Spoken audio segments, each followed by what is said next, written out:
যারা এই আন্দোলনে গিয়েছেন সরকারকে ষড়যন্ত্র করে উৎখাতের উদ্দেশ্যে, কারণ আমরা যদি মনে করি যে হ্যাঁ আপনারা লাল রেখা অতিক্রম করছেন, মনে রাখবেন কোন সিচুয়েশনে আপনারা ভাবতেও পারবেন না আমরা কতটা ভয়ঙ্কর হতে পারি।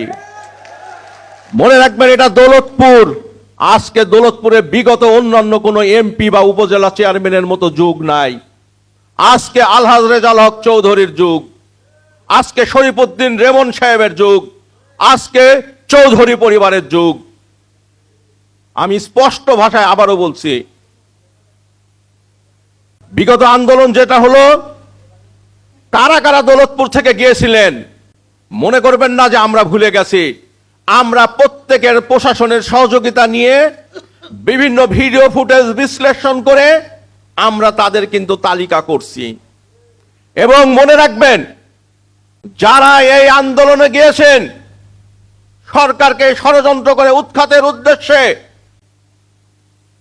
তার 14 গোষ্ঠীর একজনও ক্ষমা পাবে না।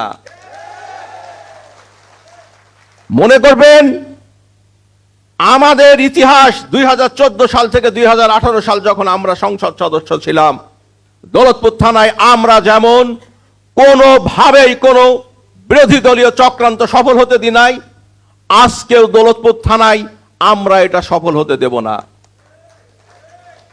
পরিশেষে আরেকটি কথা বলবো,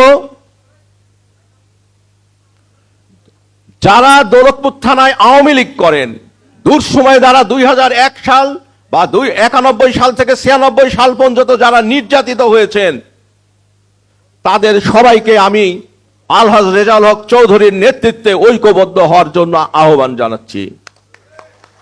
মনে রাখবেন বিগত দিনে যারা কখনো দৌলতপুর থানায় আওয়ামী লীগ তথা নৌকা মার্কার জন্য নিজের ভোটটা পর্যন্ত দিতে আসে নাই, যারা দৌলতপুর থানায় একটা নির্বাচনে পর্যন্ত 2019 সালের আগ পর্যন্ত দৌলতপুরের নিজের ভোট পর্যন্ত যারা মনে করে সেটাও যারা দিতে আসে নাই, যারা কখনোই বিএনপির দ্বারা একটা মামলাও খায় নাই, যারা বিএনপির বিরুদ্ধে একটা মামলার বাদী পর্যন্ত হয় নাই, যারা বিএনপির দ্বারা নির্যাতনের সময় যখন ঢাকায় পালাইছিল তাদের পাশে যারা কখনোই তারা দাঁড়ায় নাই, তারা যতবার নির্বাচনের সময় আসে তারা দৌলতপুরের স্বপ্ন দেয়, নির্বাচনের আগে আসেন এমপি হওয়ার স্বপ্ন নিয়ে, মনোনয়ন পান না, ঢাকায় ফেরত চলে যান। এবারও তারা মনোনয়ন নির্বাচিত হতে পারেন নাই। যে উপজেলা নির্বাচনে আমি উপজেলা চেয়ারম্যান হলাম, সেই নির্বাচনে তারা দলের দায়িত্বপূর্ণ জায়গায় থেকেও তারা দৌলতপুরে নিজের ভোটটা পর্যন্ত দিতে আসেন নাই। আমি অনুরোধ করব তাদেরকে, যথেষ্ট করেছেন, যথেষ্ট হয়েছে। কারণ আল্লাহ না করুক আগামী দিনে যদি কোনো খারাপ কিছু ঘটনা ঘটে, বিগত দিনে যারা আমরা 1 থেকে 6 সাল পর্যন্ত আমরা যারা নির্যাতিত হয়েছিলাম,